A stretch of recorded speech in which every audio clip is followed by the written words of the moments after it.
Hey everyone, Liam from Solitude here. Welcome to my new video. So when I saw that the Rolling Stone were releasing a magazine dedicated to the top 50 Australian artists of all time, I was automatically intrigued. When it was released, I bought a copy and was extremely surprised by some of the decisions. To think this was published by professional music journalists is really strange, because even a casual Australian music fan would find some of the positions and inclusions nonsensical. In this video, I'll be critiquing the Rolling Stone's top 50 Australian artists of all time and showing you what I believe to be a more accurate top 50. Let me start by quickly pointing out some of the glaring mistakes. Okay, so let's start looking through the mag, hey? Alright, number 1 should be pretty obvious. AC/DC, cool, I like that, can't argue. Number 2, wonder who they go. Sia? Sia number 2? Okay. 5 Seconds of Summer? I don't even know if they should be included. And number 16, that's really high. And they're in front of Cold Chisel? Okay. Iggy Azalea in the top 50? I mean, come on. I will now go through my list of Australia's top 50 artists of all time. I believe this list to be more balanced and based on a common consensus. Also, if you just want to see the lists, you can go into the video description and I have included the Rolling Stone list and my list in there, so you can just read it, and if you don't want to watch the whole video, I won't be offended. Just to start off with though, here are the artists that Rolling Stone included that I have excluded from the 50 with a brief explanation. So I have excluded the Avalanches, who were at number 15. I felt really close to letting them in the top 50. I was tossing up between them and some other kind of similar artists, but I just felt like they really haven't released enough material to justify being in the top 50. I know they have some legendary albums, especially their first one, but yeah, I don't know if I could put them in. 5 Seconds of Summer, obviously, they are not in the top 50 Australian artists of all time. Maybe of the last decade. They're a respectable pop outfit, but come on, they're not really in the greatest 50 Australian artists of all time. They had the Wiggles in at number 21. I get it, okay? They are huge when it comes to children's music.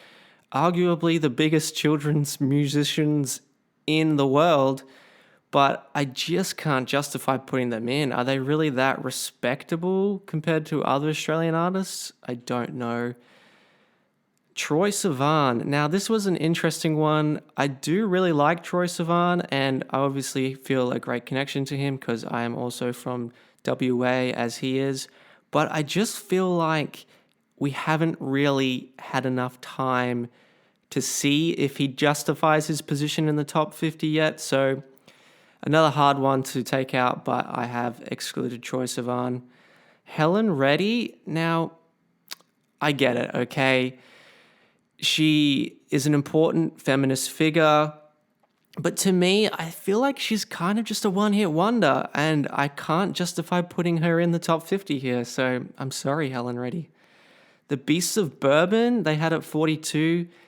Okay, so like underground, yeah, I guess they're pretty big, but really, I mean, the average Australian music fan probably hasn't even heard of the Beasts of Bourbon, so for that reason, I'm not including them.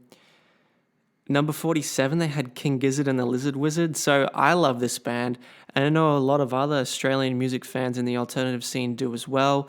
They were probably one who was really close to being in the 50, but I just had to exclude them and include some others who I just feel are in front of them. Number 49, the Necks. I don't even know who the Necks are, to be honest. I had to look them up, and I don't know how they even came to the conclusion of putting the Necks in this list. So I just took them out. Iggy Azalea, yeah, come on. She's not in the top 50 Australian artists of all time. Maybe if we were doing hip hop or rap, she would be in the top 50. But really, I mean, come on. All right, so let me take you through my top 50 Australian artists of all time. I'll be starting at number 1 and going through to 50 as the Rolling Stone did as well. So number 1, I feel like is pretty obvious. And if you disagree, then I can't really see what argument you have to give here. But AC/DC are clearly the biggest Australian artist of all time. They have just sold millions of copies of CDs and records and albums, and they continue to this day. They transcend their genre of hard rock. Everyone basically in Western culture knows who AC/DC is. They are clearly the biggest Australian artist of all time. At number 2, I put In Excess. Now, the Rolling Stone had them at number 4, so pretty close, but I personally feel like In Excess are the closest thing that we have to the next AC/DC, in that a lot of their music really did get a wide audience, and they did big worldwide shows. Their albums in the 80s sold heaps of records. I mean, just look at that show they did in the UK. I think it was in Wembley, where there was just thousands of people there. I mean, what other Australian artists have we seen that have played a show to that many people? To me, I feel like In Excess are the second biggest Australian artist and greatest of all time. They have a respectable sound. They play a respectable genre of music. Number 2 for me. So number 3, I believe that Paul Kelly deserves to be at number 3. So the Rolling Stone had him at number 10, but in my opinion, I think that Paul Kelly, what he does and his place in Australia as a musician is far more respectable than some of the other people they put higher. I feel like he is like an Australian poet, and I feel like most people in Australia know who he is. He probably hasn't had any worldwide, he's had some worldwide attention, but not as much as some of the other artists on this list. But I just feel like personally, and a lot of other people would maybe agree with this, that he's just really well respected as an Australian musician, which is why I put him at 3. And the Rolling Stone had him at 10, so I put him a little higher. My number 4 is Midnight Oil. The Rolling Stone had them at 6, so pretty similar there. Once again, kind of similar to Paul Kelly here.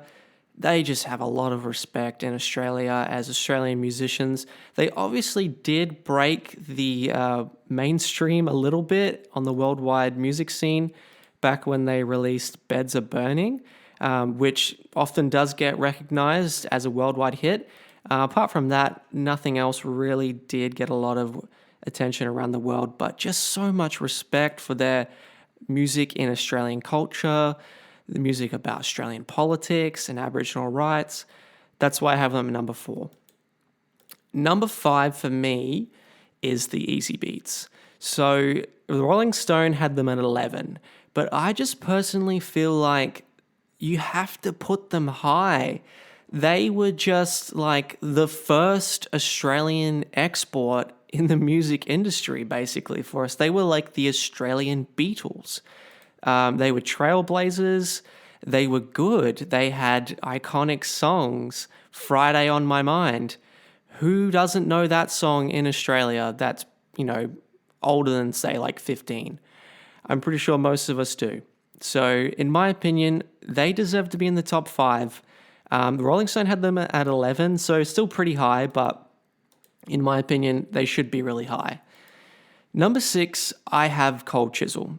So, okay, now I know this is another one where they really didn't break out around the world at all, not like AC/DC or In Excess did, but just here in Australia, man, I wasn't alive in the 80s, but from what it feels like with their legacy, I think like everyone just loved them in the 80s. So my dad was a big pub rock fan growing up, and he really loved Cold Chisel, and he inundated me with a lot of Cold Chisel as I grew up. So I just can't understand how the Rolling Stone had them at number 17. That just feels really low. I like having them in the top 10, definitely, and I feel like their position at 6 is pretty solid. At number 7, I have Kylie Minogue. Now, the Rolling Stone had her at 3, which I feel like I get, but I just feel like it's a little high. So I think she's really well respected as an Australian musician. I know she does pop, which can be a little bit disrespected when it comes to musicians, but she's a good pop star, and I think that she represents Australian culture well. She's had some great pop hits. I mean, like, Can't Get You Out of My Head. it's a pop song, but like, tell me another pop song that sounds anything like that song. It's iconic. She's transcended decades. She's transcended countries and cultures. She's massive in the UK. They know about her in the US. She's definitely, in my opinion, one of the top 10 greatest Australian artists of all time, and I think number 7 is pretty good for her. At number 8, I have Crowded House. So the Rolling Stone put them in at 12. We fall pretty similarly there. I just think that they are a little bit more respected than what the Rolling Stone gave them. So, and I know there's a lot of arguments about, oh, Crowded House, are they really Australian? Aren't they a New Zealand band? Well, come on, in my opinion, they are definitely an Australian band. They were formed in Australia. Yes, the Finn brothers, who were a big part of Crowded House, were New Zealand-born people, but they lived in Australia to form this band. Some of the other members of the band were definitely Australians. They are an Australian band. And in my opinion, top 10.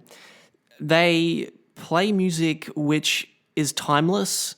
Their music will still get played on Australian classic rock stations, and like that's sort of smooth FM sort of station to this day, and basically just never be switched off. It's the sort of music that when it comes on, you don't just flick it. It's just really nice, casual music, and I feel like it can really connect with anyone from any generation. And I think they just have so many hits. You can't tell me that they're not a top 10 Australian band of all time. So I have them at number 8. Now at number 9, we're going a little bit more recent, and the Rolling Stone had them at 8, but I've gone with 9 for Silverchair. So we are pretty similar here, but I think Silverchair are awesome. I mean, I kind of grew up on the back end of Silverchair with the Young Modern and Diorama albums coming out when I was first getting into music. And then I went back and discovered their older music, and it's just brilliant. I mean, you can't deny that it's an amazing story. They were basically kids when they went huge. They were like the same age as Justin Bieber, but they wrote their own music in an extremely difficult genre to make good music in, like hard rock or grunge. That's not easy.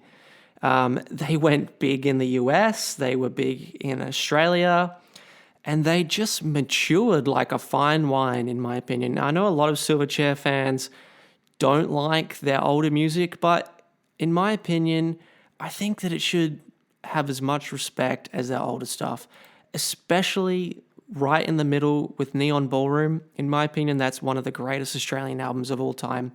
And it's almost like the peak of Australian 90s rock music.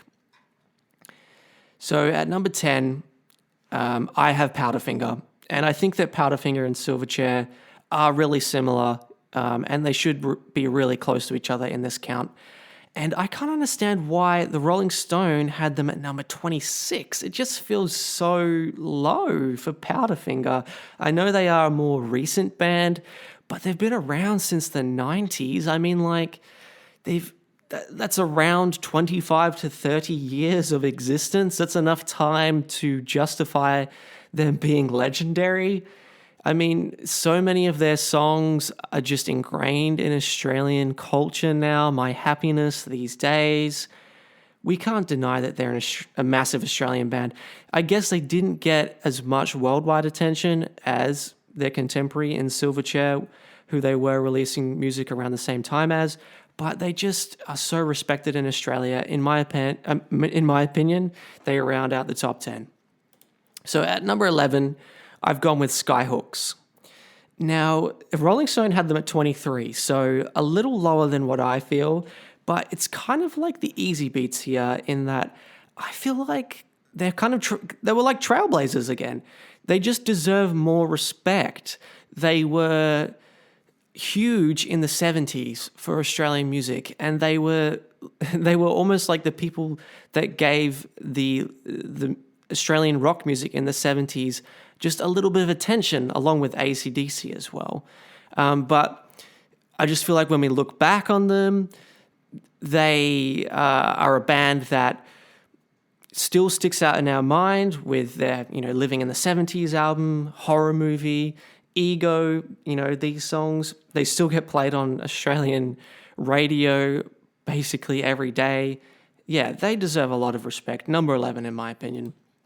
Number 12, I have Nick Cave and the Bad Seeds. So Rolling Stone had them at 5, which I get, okay? They are an extremely amazing band. Nick Cave is an amazing musician. I think that they might get a little bit more respect from alternative music fans than just kind of like general music fans.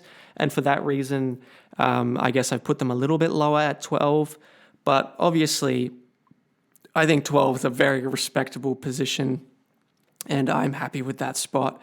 Number 13, Rolling Stone and I have agreed here, and we've both gone with the Saints. So, Trailblazers again. They deserve so much respect for what they did to punk rock music in general. They were one of the first punk rock bands that had popularity in the world at all. Like they were around the same time as the Sex Pistols and the Ramones. And they're just an iconic Australian punk rock band. You can't deny their status in the list. Number 14, again, we've gone with the same. Rolling Stone had the Go-Betweens, and I also have gone with the Go-Betweens at 14 here. So, okay, they're kind of like Paul Kelly to me in that, yeah, they haven't really got the worldwide attention.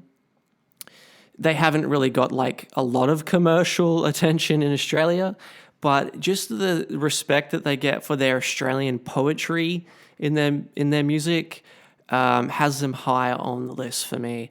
And I just can't deny that they have this innate ability to kind of speak for Australia and Australian culture, and that's why they deserve to be so high. Okay, so at number 15, and I know a lot of people might disagree with me on this, and they will definitely disagree with the Rolling Stone, but I have Tame Impala. So the Rolling Stone had Tame Impala at number 7. Now, I feel like that was a little bit high, and I think 15 to me makes a little bit more sense. We're going to talk about this a little bit more with some other artists who are more recent too, but I personally feel like in order to be higher on the list, you really have to have time on your side. We really need time to go over the music that you have released in order to see how respectable it is. Like, for example, Paul Kelly, who I had at 3, has been releasing music since the 80s or, even since the 70s, I believe. And to this day, that music is respected. Now, when Tame Impala's music is 50 years old, who knows? Like, they might not have a similar respect. Now, I personally feel like they will. I think that they have great music. I think Kevin Parker is an extremely talented musician. And I think that as far as Australian musicians in modern culture goes, they are probably the best and most respected Australian artist of like the last decade. So that's why I have them at 15. At 16, I have John Farnham. Rolling Stone had him at 19. So we're pretty similar there. I think, he's a little corny. He gets a little bit, fruity and a little bit over the top at times. I mean, you can't deny that about the song You're the Voice. It's kind of dramatic, but it's just so iconic to Australian culture. His like continual comebacks, just like his kind of good boy persona that he has. You can't deny that his place in Australian music is just awesome. So definitely in the top 20 for me, and I think 16 is good. Now, my next one, number 17, has jumped a lot of spots in front of the Rolling Stone number, and I have someone kind of similar to John Farnham here. I have Johnny O'Keefe. Now, okay, modern society maybe doesn't know him as much, but it's kind of like what I talked about before with the Easy Beats and the Skyhooks. He was a trailblazer. He was one of the first Australian musicians to be like a pop star in Australia, and I think that he deserves so much respect for that, and that's why I think that he needs to be at number 17 in this list, not 39. That's too low for someone of his standing and someone that did what he did in the time that he existed. At number 18, Rolling Stone and I agreed. We have the Divinyls. So obviously they were a huge export for Australian music in the 80s. A lot of their songs were big overseas, not just in Australia. They're still very well respected to this day. They definitely deserve to be in that top 20. At number 19, I have Men at Work. So Rolling Stone had them at 25. I guess we're kind of similar here, but I just personally feel like they're quite similar to the Divinyls in that they had a fair few songs that just got really big overseas. And that is just a very big thing for Australian music. If you can do that, like if you can be an Australian musician or a band and get big in the US or in the UK, that is extremely difficult and should be applauded. And what Men at Work did with like their song Down Under and their Business as Usual album, you can't deny it's a great story. And yeah, for that reason, I can't not put them in the top 20. Okay, so here is my first entry that the Rolling Stone didn't include. And at number 20, I've put the Seekers. So I don't see how the Rolling Stone couldn't even include the Seekers in the top 50. They actually put them in like their back end list. They have a list at the end of the magazine saying these were the artists that almost made the list that didn't make it. There's about 100 on there. The Seekers were in that list. So once again, trailblazers. They were huge for their time as an Australian band, like in that sort of what's it called? Folk, acoustic, contemporary, adult sort of music. They were huge. They were big overseas. They sold so many records in their time. I don't see how Rolling Stone didn't even put them in the 50. So, I mean, I put them in at 20. I think they deserve to be there, in my opinion. Okay, number 21. Now, this is the artist who has basically dropped the most from what the Rolling Stone put in, to my opinion, and I have Sia at number 21. Okay, so Rolling Stone had Sia at number 2. Now, this kind of goes back to what I was saying about Tame Impala, okay? You cannot tell me that Sia is the second greatest Australian artist of all time when she's only been releasing music since about 2005, I guess. It just doesn't make sense. We really need time to see if Sia will be a respected figure in many years to come. Like, yeah, okay, if she's still respected as she is today in 50 years, yeah, then maybe she's a top 10. Maybe she is number 2. But without that, I can't put her as high as the Rolling Stone did. Okay, maybe she deserves to be in the top 20. Maybe the top 10. But in my opinion, I think 21 is about right. She's massive right now. Her music is great. I have no issue with her music. I think she's a great musician, and she's big overseas. She's a great export for Australia. She's a unique character. I've got nothing against her. She's just not the second greatest Australian artist of all time. Okay, let's move on. Here's another one that's dropped a bit for me, and it's this for the same reasons. Rolling Stone had Flume at 9. I have him at 22. So once again, he's very big all over the world right now, especially here in Australia. He is massive. His music is, I guess, somewhat unique in his genre. He seems to be someone who comes up with a lot of new ideas in that kind of electronic music scene, and I like how he can make new and different sounding music that can be really popular. Like he wouldn't sound out of place on pop radio, and he also doesn't sound out of place on alternative radio. That's something really cool about Flume. I personally don't really get into Flume as much as a lot of other people do that I know. I personally feel like his music is a little bit overrated sometimes, but I do think that he needs to be high on this list because of what he has done for the electronic music scene in Australia and just like the amount of exploitation that he's had overseas. He deserves credit. Okay, so number 23, this is someone else who I put a bit higher than what the Rolling Stone did. I put Hunters and Collectors in. The Rolling Stone had him at 37. Sorry, the Rolling Stone had them at 37, which I feel like is too low. They are another one of those bands that have been able to encapsulate the Australian culture in their music and put it out in a very well-respected way. For that reason, they should be higher on the list. Number 24 is another artist that Rolling Stone didn't include, but I have. And I put Jimmy Barnes in.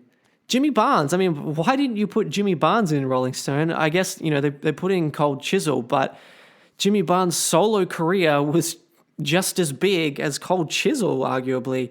I don't understand why you couldn't put him in. I mean, like, Working Class Man is probably one of the top 10 greatest Australian and most popular Australian songs of all time. I don't see why you wouldn't include him. So he's definitely in the top 25 for me. So number 25, I've gone with Dr. G. Yunupingu, also known as Gurumul. I don't think you can deny his status as an Australian artist and just like everything that he has done.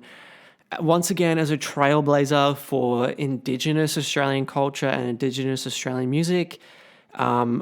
We'll talk a little bit about some more Indigenous Australian artists in this list, but in my opinion, I think that he is the greatest because he was able to capture the hearts of so many people, no matter what their culture or background or heritage was in Australia, with his culture and with his language. And I think that that is an extremely difficult thing and well-respected thing to do. So he rounds out the top 25 for me.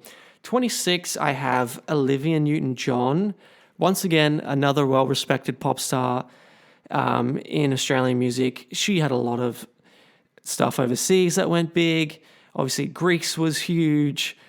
She's got to be in there. She's definitely not as big as Kylie Minogue or Sia, who may be considered contemporaries to her. So for that reason, I think 26 is about right. Rolling Stone had her at 20. 27, Rolling Stone and I agreed, Hilltop Hoods, definitely the greatest Australian hip-hop act of all time. No one can tell me otherwise. Everything they release is good, if not great. They are amazing musicians as well as rappers and hip-hop artists. Definitely well respected. I felt bad not having them in the top 25. Maybe they could have made it in there if I moved things around a little bit. But yeah, I mean, they definitely deserve to be in the top 30. At number 28, I have Archie Roach. Now, Rolling Stone had him at 22. So yeah, I know it's around a similar sort of number there. But I just feel like... I think the main thing that I moved around there was he's lower than Gurumul, in my opinion. I just think that he did so many great things for Indigenous culture as well, but in my opinion, what Gurumul did with his native language and his uniqueness is slightly more difficult to achieve.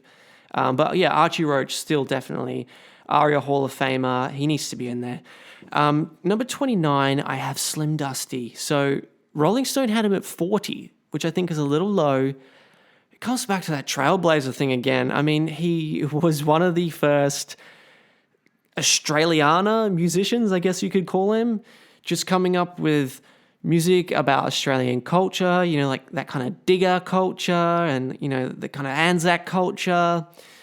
You can't deny his presence that's still on the Australian music scene and just Australian culture in general.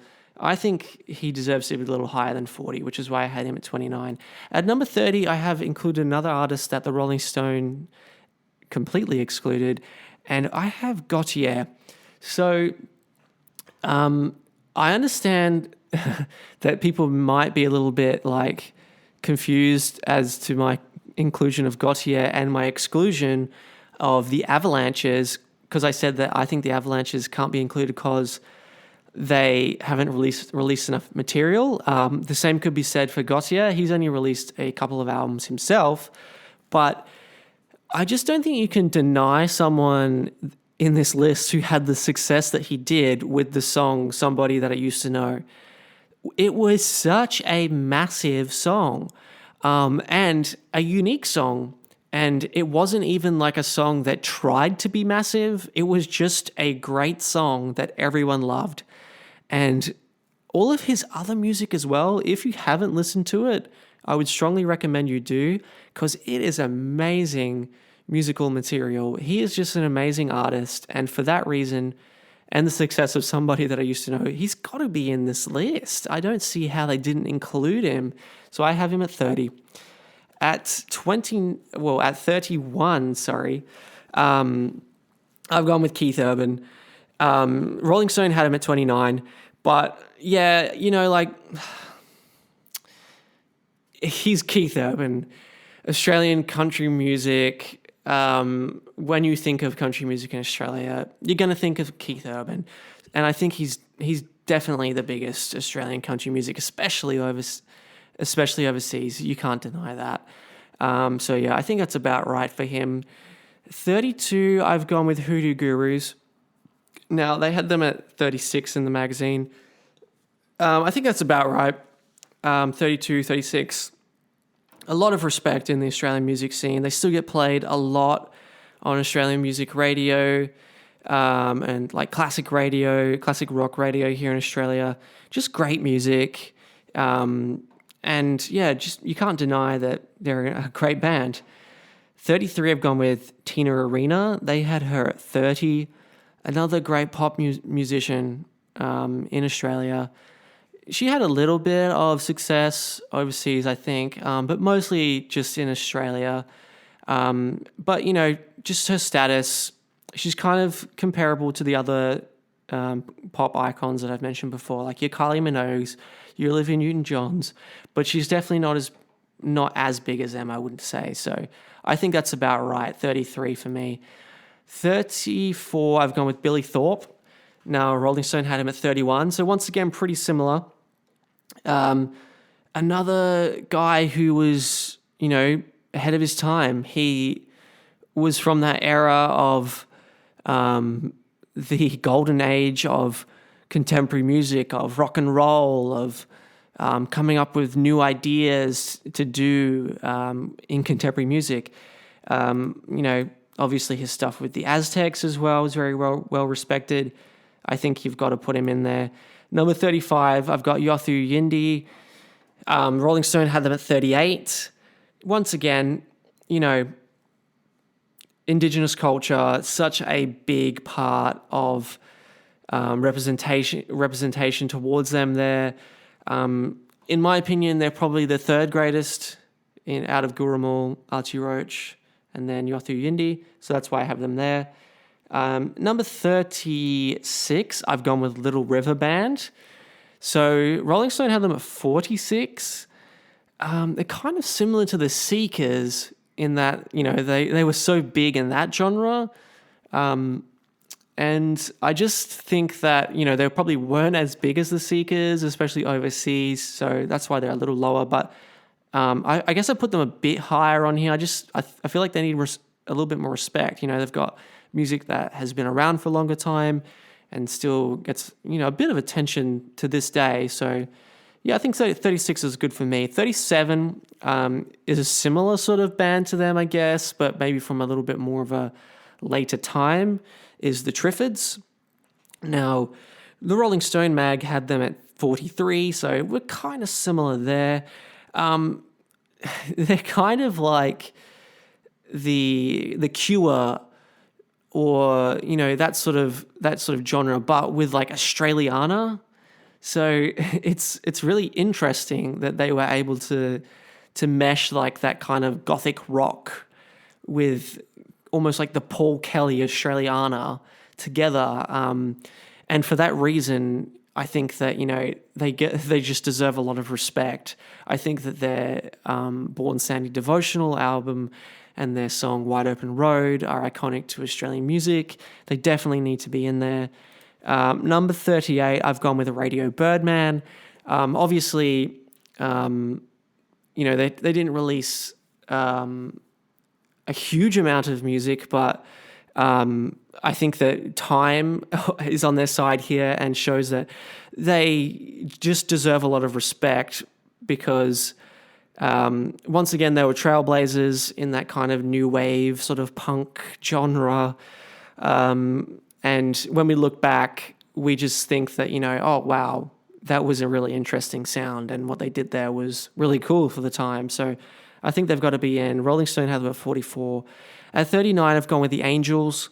They're kind of similar in a way to Cold Chisel, but probably didn't get or have the same amount of respect over time, I guess. They're still a very well-respected band in Australian culture and in the Aussie pub rock scene, obviously. But I just feel like Cold Chisel, maybe as opposed to them, have kicked on a little harder, whereas the Angels didn't. I don't know, maybe that could be because of some of their members who struggled with health. Doc Neeson, the lead singer, is no longer with us, obviously. So maybe that's the reason why. Maybe they deserve to be a little higher, but Rolling Stone had them at 45, so I think 39's fair enough.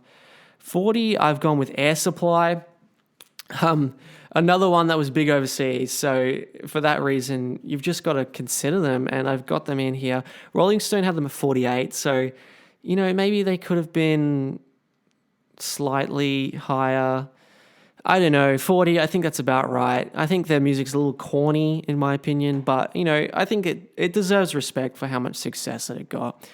Number 41, I've got Casey Chambers. Now, Rolling Stone didn't even put her in the list. So for me, I think, she's maybe arguably bigger than Keith Urban, especially in Australia. She just didn't really get that overseas interest that Keith Urban thrived so much of in the country music scene. But, I mean, she's an Australian Record Industry Hall of Famer now. She is big in the feminist sort of community as well. I think she's like her song, Am I Not Pretty Enough, is big in that sort of ideology. And I think like her compared to someone like Helen Reddy, who was also big in that community and as a representative for, female culture in Australia, Casey Chambers has a lot more of a back catalogue to kind of push her forward in front of someone like Helen Reddy, in my opinion. So I think she's got to be in this list, and I've got her at 41. At 42, I've got Australian Crawl. This is another band that didn't get included by Rolling Stone. I think they're just too iconic to Australian culture. They were a big Australian pub rock band, much like the Angels, much like Cold Chisel, Midnight Oil. They were there. They were kind of like Australia's version of the Police in a way.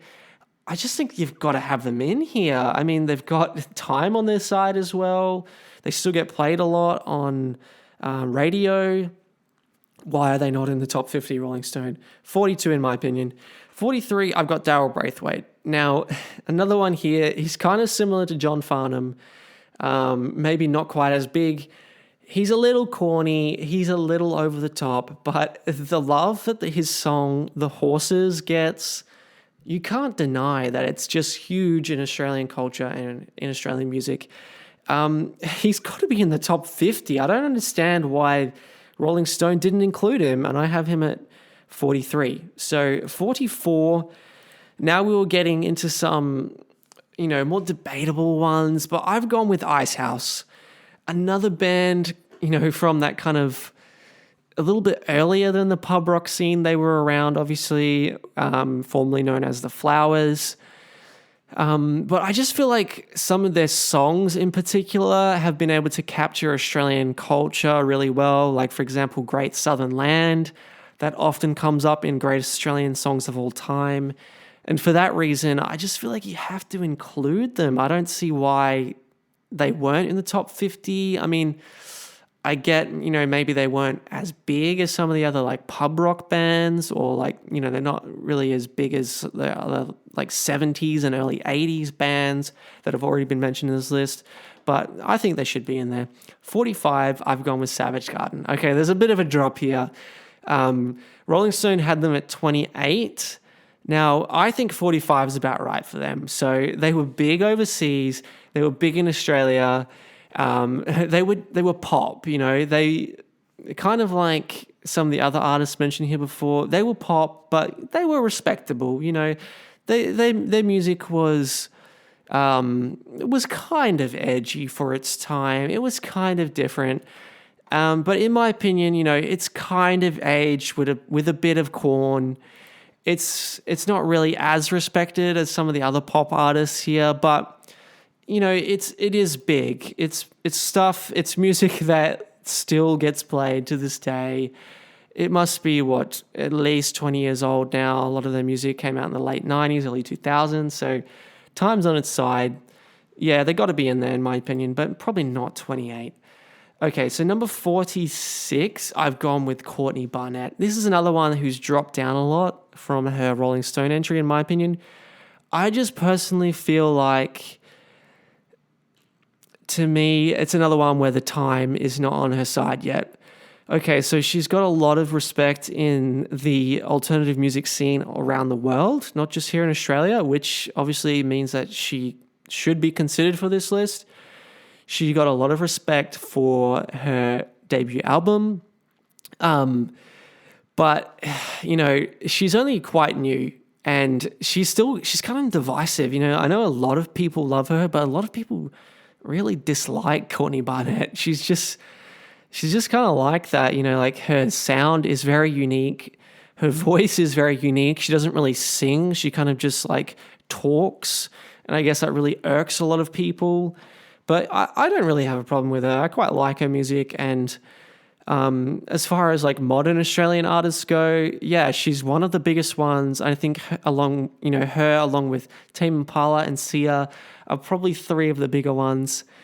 King Gizzard and the Lizard Wizard, who were mentioned before as not quite making this list, are probably another one on there that could have been thrown up in her spot. Number 47, I've gone with UMI. Now, they had UMI at 41. So it's another band that really hasn't got big overseas at all. But in Australian music culture, yeah, they're big. They're not quite as big as a lot of the others, which is why they're not as high on here. But their respect that they have in the alternative music scene in the 90s and in the early 2000s was really large, and their ability to poetically describe Australian culture was really well respected, especially on their Hourly Daily album. And for that reason, I just think that they've got to be on this list. Anyone who can do that sort of thing with Australian culture in their music is, it really needs to be considered.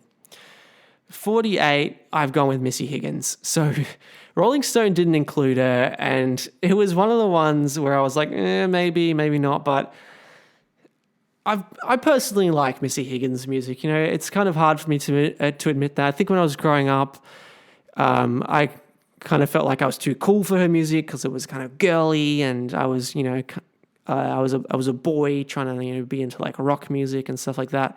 But as I look back, her album, The Sound of White, it really was a beautiful album, and it was so popular in Australia. She's continued to this day to release music which is great and well respected, and she even had a bit of success overseas. I mean, some of her music got played in movies and TV shows. She's got to be in here, or at least considered, I reckon. So yeah, 48 I think is about right for her. Now 49 is, this one I get might be a little bit controversial, but I've gone with The Living End. Now, there might be other bands that people think like, oh, The Living End, there's other bigger bands in there, and there's other bands that have been more popular overseas, that have been bigger in Australia, or that have been better at encapsulating Australian music culture. But in my opinion, I just feel like their staying power and their consistency and also their uniqueness really puts them high on their status as an Australian artist for me. They, especially with their debut album, the self-titled album, which was just massive in the 90s, and their songs off it, Prisoner of Society, Second Solution, which were huge. And at the time, they broke a lot of records for the amount of sales and weeks spent in the charts and things like that. And to this day, it still gets a lot of respect. And they continue to release at least decent albums to this day. Their last album was pretty good. The one before that was a little bit meh. And then like through the 2000s, they didn't release like a bad album. They were all good albums.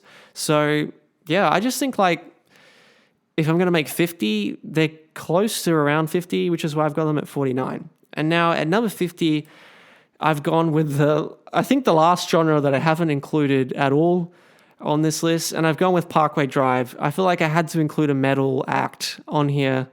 And Rolling Stone had them at 32, which I think, maybe I just think it's a little high. I think that metal in general is very niche, and it doesn't maybe get the respect from the wide music community.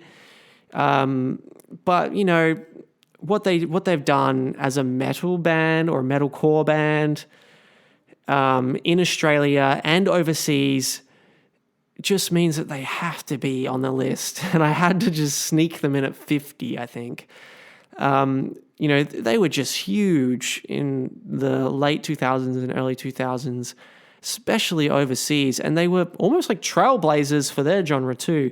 So, number 50 for Parkway Drive, and they had them at 32. So I dropped them down a little, but they're still on the list.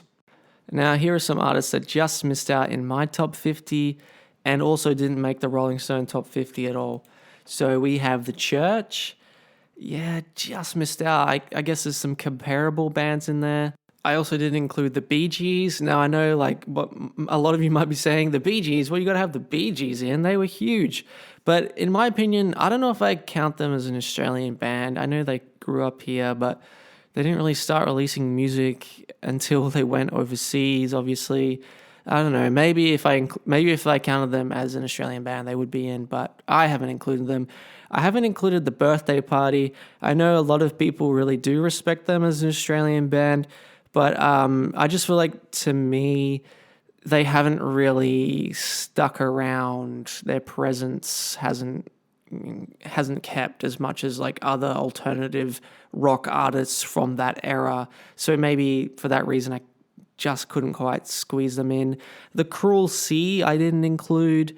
Another one, like I felt bad by not including them, but I don't know, maybe they could have been in front of like The Living End, say. So I don't know, I just didn't quite get them in. I didn't get in Daddy Cool, another one that were, comparable to kind of like that Skyhooks and sort of sound era. But yeah, I just didn't have a spot for them, unfortunately. Diesel, I didn't get in. I feel like Diesel, or Johnny Diesel and the Injectors, as his band was formerly known, are great. They're a great band, and he's a great musician.